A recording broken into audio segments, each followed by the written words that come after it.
Ja, hallo, mein Name ist Julia Muchwitsch. Ich bin Texterin, Autorin und Künstlerin. Das heißt, hauptberuflich beschäftige ich mich mit Texten, mit der Erstellung von Texten.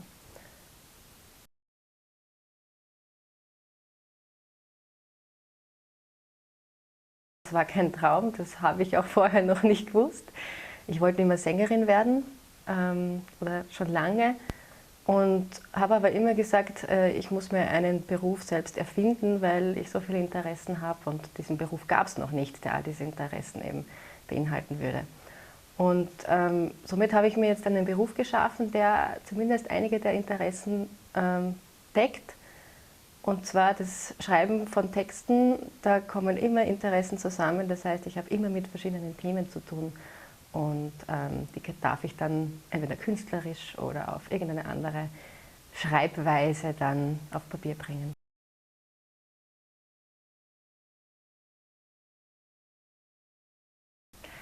In meiner Anfangszeit ist mir sehr schwierig gegangen.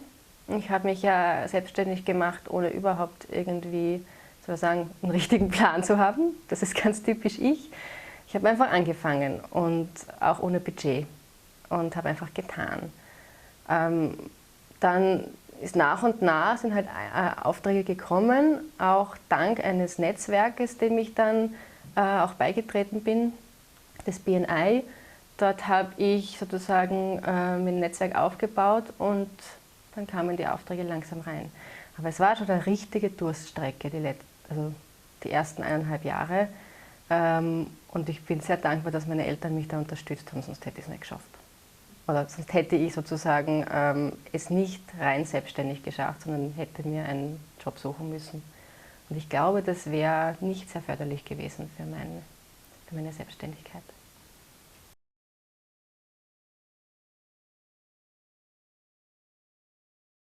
Also eine Herausforderung ist die Preiskalkulation, muss ich ehrlich sagen, weil es in dieser Branche total undurchsichtig noch ist. Es gibt sehr wenige Texter und ich sehe mich auch nicht als typischen Werbetexter, sondern ich bin eine Autorin, die aber Texte für andere schreibt.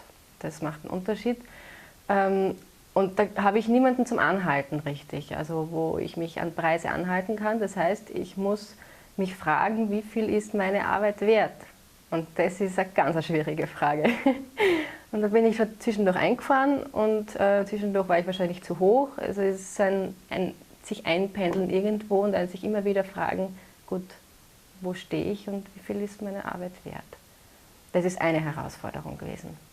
Und eine andere Herausforderung war bestimmt, das unter die Leute zu bringen. Das heißt, den Leuten klarzumachen, da gibt es jemanden, der schreibt für sie Texte und nicht gratis, sondern das kostet auch was.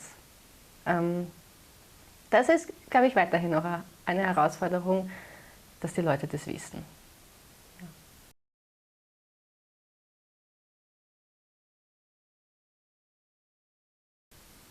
Also das Wichtigste, glaube ich, ist, sich selbst wert zu sein.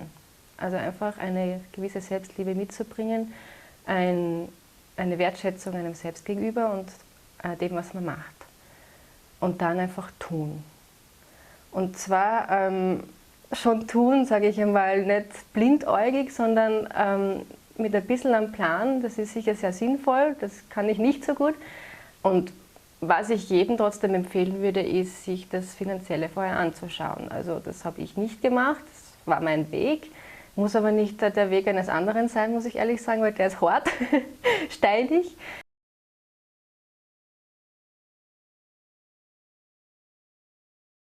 Ich habe schon das Ziel, einfach ganz klassisch mehr Geld zu machen damit, also einfach besser leben zu können oder überhaupt gescheit leben zu können davon. Ich möchte, dass mein Name sich verbreitet, meine Arbeit, meine Texte. Ich möchte die Welt damit verändern, wenn man das so ganz bescheiden sagen darf.